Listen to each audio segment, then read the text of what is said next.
Hi everyone, welcome to The Next Normal. I'm your host, Sister Jenna. We're broadcasting from the beautiful Meditation Museum in the beautiful state of Maryland. Anyway, I'm hoping that everyone's doing really super well. I know it's very challenging. And perhaps one of the reasons why I thought that we could look at unplugging as an important tool towards our emotional and spiritual well-being, that right after Next Normal, then you unplug. So after Next Normal is done, then you unplug. And then you do it for like, I don't know, 30 minutes, an hour. You just take some time. Wow, so much has shifted in our journeys. I don't remember exactly when the first smartphone came out. This is not including the brick Motorola. But before it was beeps, if you remember, getting a beeper was really important. And then in those days, your mother and your dad knew where to find you, so you wanted to throw away your beeper because they would just call, "Where are you? What are you doing?" And then we had that Motorola brick that was like big fashion statement. And of course, we always had, what do you call those again? Phone booth? We used to put a coin in that. Remember those days?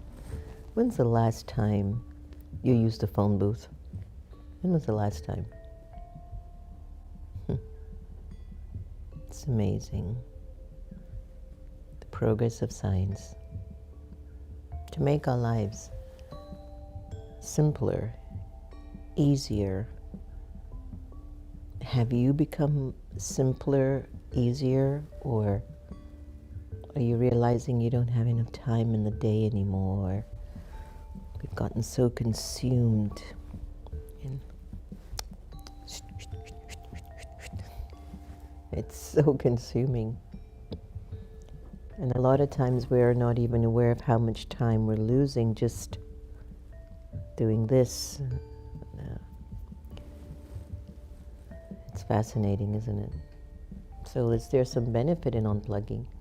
Absolutely. I have found that what I do, I really go back to my truth, my basics.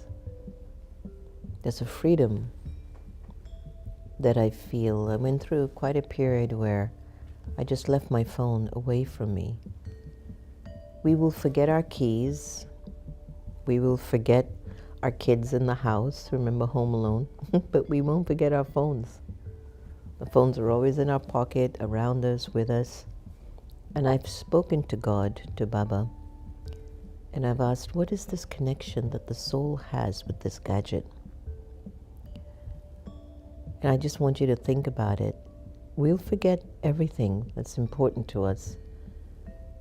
Human relationships, we'll forget our birthdays, people's birthday, anniversaries.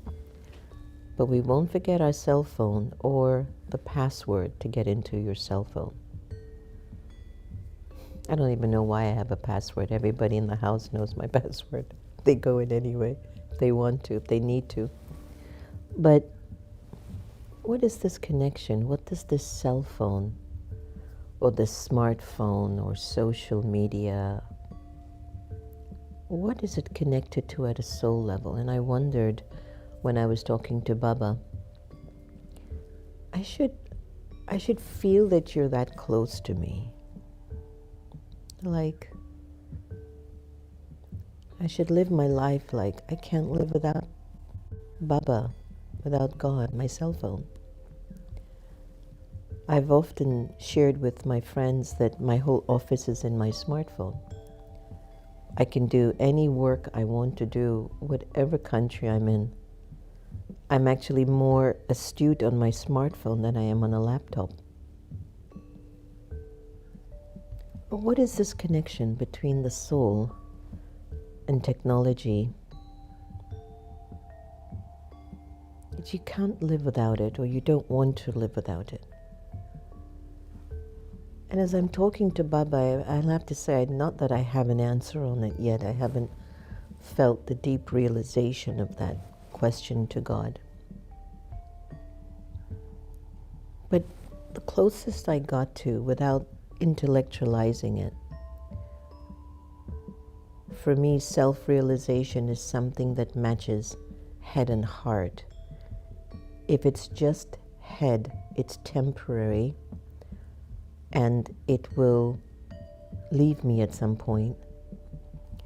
If it's just head, I will have deep feelings, but I perhaps might become too super sensitive, and I don't have enough head, enough intellect, enough logic to balance out my emotions, right? So when I have a realization, it has to match head and heart, mind and intellect. So what does this being constantly plugged in symbolizes? And this was a thought, not saying it's a complete realization, but I'm still in the process of catching the answer from God. The soul wants to have a link to that which is universal and unlimited, because that's what the soul is. The spirit within you is unlimited. It is universal. The spirit in you, in its natural state, doesn't care if you're Democrat or Republican, black or white, rich or poor, what zip code you live in, the color of your skin, the size of your body, the car you drive, the house you live in, the clothes you wear. If you choose to become bankrupt because you buy brand items instead of something that costs 90% less, the spirit of the soul doesn't care about that. It doesn't care. It's unlimited. The soul is naturally unlimited. And I think the idea, the concept of having a smartphone or technology, there's a mindset that we all carry, a perception that the world is in the palm of my hand. The world is in the palm of my hand. I can access any part of the world I wish simply with a click, a thought. And what a fascinating invention to scientifically put something together that actually is trying to remind you at a soul level, you are as vast as this technology. You don't need it, but you have to use the power of your own thinking to recognize, to see it, to feel it, to be it in you. It's fascinating. And actually, when you unplug, you feel a lot more when you're sitting inside of your own inner spirit, your inner being. Your internal world is huge. As long as your internal world isn't attached to your name, gender, role, religion, title, body, nationality, race, political party, the spirit is huge at a large level. I'm doing a real private research about this lately, that I, the soul, have the potential to create any living reality that I wish. And if the recording in my subconscious, which is one of the shows that I did a few days ago, if I can tap into the subconscious realm, which is the dirt under the carpet or the hidden jewel under the carpet, and if I can talk to my sanskar, my deepest personality trait, and if I can talk to it with love and respect and wisdom and power, there is nothing I can't manifest. And life is not about running after consistent desires. Oh, well, since I have the power of thought to manifest whatever I want, the first thing we go to is money, car, house, clothes, jewelry. Even to have that immediate response that I can tap into the power of my thinking without technology, without using a machine, the first thing I go to is something material. We don't go to, I have the power to make my inner being so strong I can help millions of people. I have the power to make my inner mind so clear that I can find solutions in a second. I have the power to inspire positive change in others in a second, and then give me a car, give me a mansion, give me a 10 carat. They might come afterwards. You go back to this technology and this smartphone, you can get all of that in just a click. I could look at a diamond, I can travel to Asia, I can see a beautiful person, I can see an ugly person, I can see horror, I can see a dance, I can see comedy, I can see news. And the algorithms of whatever I click is being stored in a data file that is basically showing me who I am. This is the things you like, this is what you've been clicking on, this is who you are. Fascinating, huh? When we use awakened intelligence, maybe you might have seen it earlier, we type in these questions, they're picking up everyone's thoughts about what this idea means. So when you unplug from all of that, which is still temporary, can you feel your eternal self? Can you feel the soul that you are? Can you feel the soul is on a journey? It's in a cycle of time. That I've actually come here to play out my part, and this is one of many parts. I wonder what it will be. How do I navigate this one? If you believe in birth and rebirth, and maybe we should do a segment again on reincarnation. It's always quite intriguing. But if you unplug, just put aside a little bit your technology, you might be able to feel yourself a little more, sense yourself a little more, capture yourself a lot more. Begin to really identify who you are as something much more than what you're seeing with these two eyes.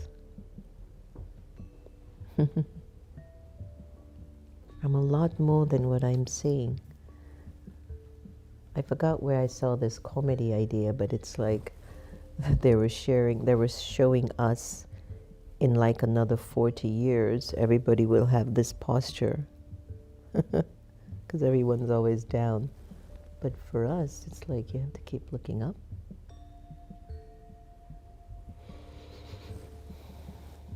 I'm just having a little back and forth with us to think about these ideas. As I told you, I don't necessarily have a deep realization about what is the fascination with this technology.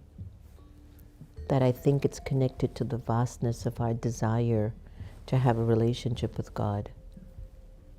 The unknowing, the fulfilled, the unlimited, the power of love, the power of accessibility lies in my soul link to the supreme power, to the supreme being. That supreme energy.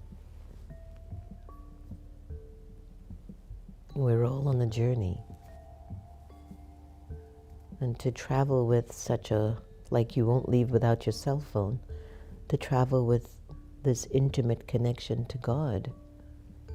Wow, how do you feel? Secure, safe, available? There's nothing I can't do or solve. The energy of God is with me. Let's take a moment, just a little pause moment in time. I played this video or song, I think last week or the week before, and it's generated by our youths that we got the script from Brother David in India, and the youths put this song together in a music app. Amazing. Please check it out.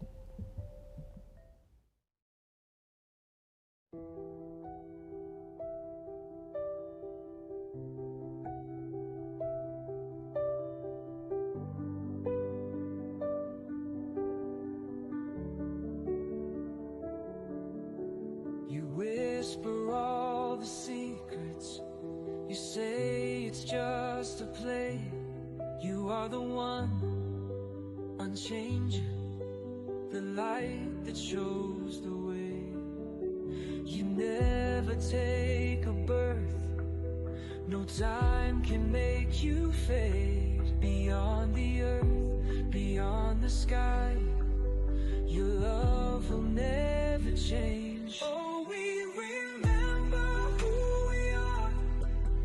We shine, we are stars, we are souls, playing out our roles in this eternal drama.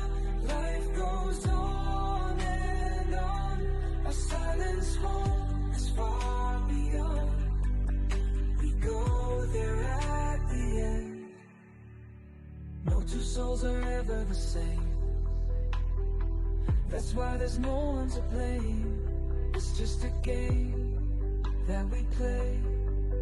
Yet all belong to you. Each a spark, a sacred flame. Oh, we remember who we are. We shine, we are stars, we are souls, playing out our roles in this eternal drama. Life goes on and on. Our silence home is far beyond.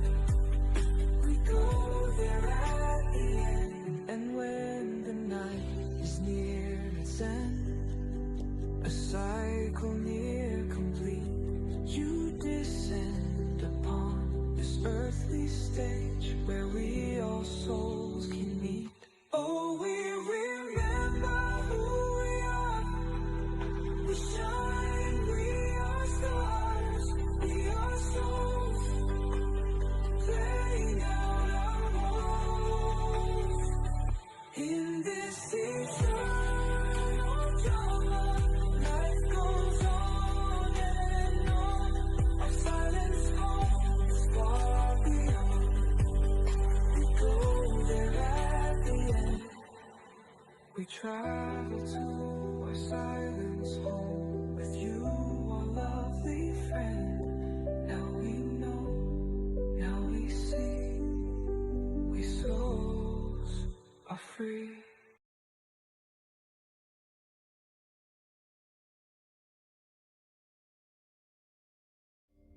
Very striking eyes at the end. We're having one of those little tech days. But as you could hear the song and the music now, how it's taking you into a different place within you. You're on this journey. And as technology gets enhanced or refined, rather, we should become more refined. That's really what I want to say. We should become more refined in the way that we're thinking, feeling, doing, being. So that's really, really important for everybody to recognize. So let's go to our awakened intelligence and find out what it is saying about the benefits of unplugging. Let's take a look.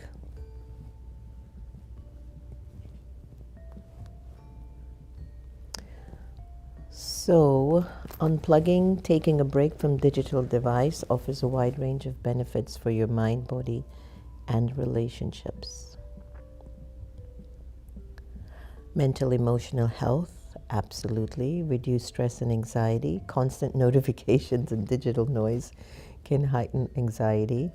Santosh got me a new phone and I don't know how to turn it off. That's a problem. Next. Go ahead. Oh, these are all the same. Physical health, better sleep. Blue light from screens can disrupt the melatonin production.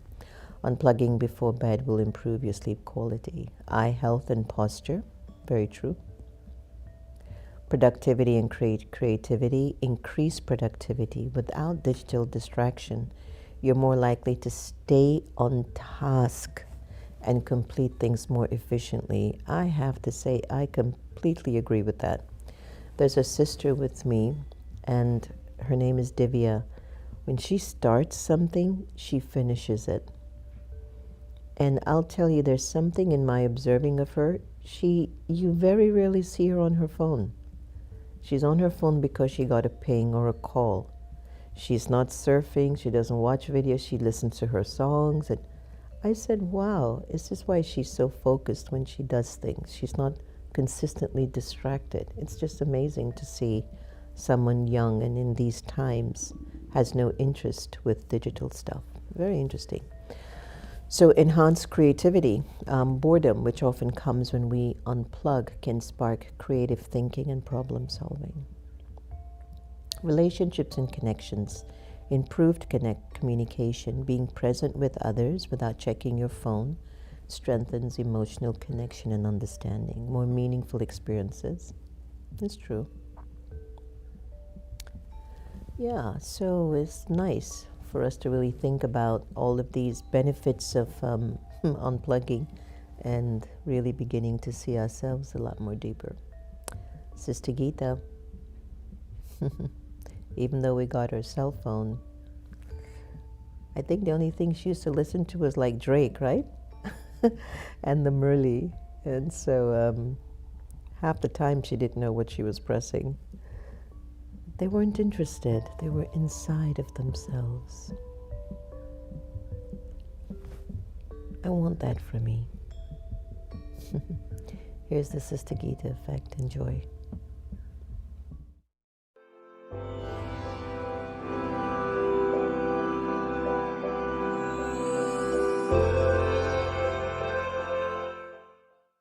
An angel whispered, "How can I create happiness?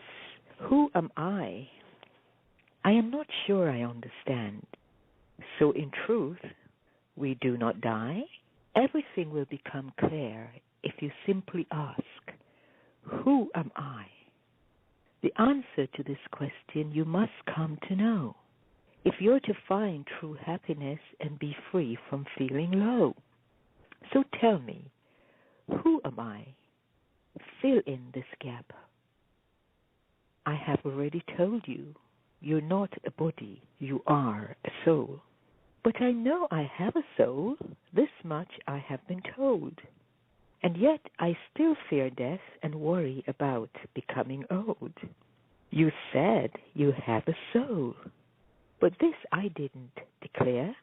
I said, you are a soul. This is what I shared. But what is a soul? A soul is a point of light. It is a child of God that's filled with virtue and might. Embedded within the soul is the memory of what it's known. No two are the same, though they come from the same home. Their home is up above, with God beyond this earth. Although they come here and receive a body through birth, only in a body can a soul experience and express. Depending on its memory, it will be happiness or distress. But please do not worry at all. All will become clear. You will understand the more that you hear. Know your nature's good, though you have a bit of greed and anger and so on. Know that your nature is good with that greed. The greatest irony is you already have what you need. Hearing this piece of wisdom gave me a chill up my spine. I wanted to know more. What was already mine? You spend your life looking for what you already have. It's like you're riding in a car but searching for a cab. You search for peace in nature, in the woods, or at the beach. Sometimes you can feel it, but nature's not always in reach. You search for love in others. You want it from other people. As soon as you feel it, you run to the nearest steeple. But please, listen, peace isn't out there in a bush or a tree, and love isn't found in the people you see. Both are experience that takes place in the mind. It triggered from the outside, then you are in a bind. Now you're dependent on something made of matter. It could be a beautiful scene or someone else's pitter-patter. But what if I told you, you are peace? You are love. Would this not give you the lightness of a dove? For these you need not search. These virtues are in you. But you are many times not just these two. The angel continued, you are purity, happiness, wisdom, and power. You are the radiance and fragrance of a beautiful flower. But this you don't believe, told that you're less. This falsehood you accept, then everything becomes a mess. I will admit, of course, the vices have taken root, but I know in a second you could give them the boot. If only you realize the vice of ego brings anger, attachment, lust, and greed put your happiness in danger. You don't think you have love or peace within yourself, so your ego quietly says, take it from someone else. All the vices convince you what you need is out there. So you search and you search for as long as you dare. But you already are that for which you long. If you just realize this, you would sing a sweet song, Om Shanti.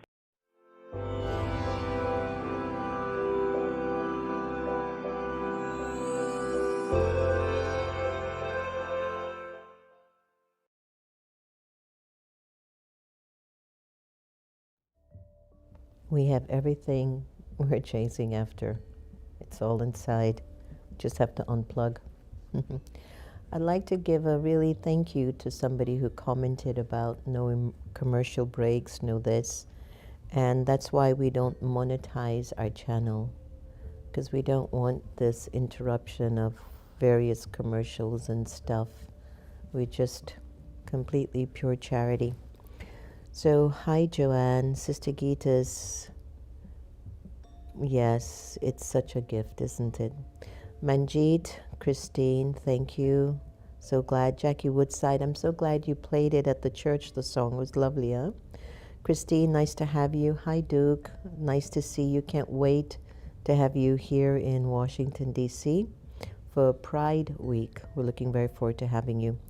Kamal, Banu, Lilawati, Raj, thank you so much. Angela, I love beginning my day listening to you and all the wisdom shared.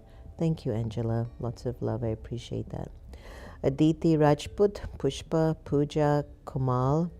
It's wild how calming this literally unplugging with you right now. Mukesh Chowdhury, no ads, no noise, just this. That's what I was saying, Mukesh. Thank you. Muskan, Kailash, Annette, Tarachand.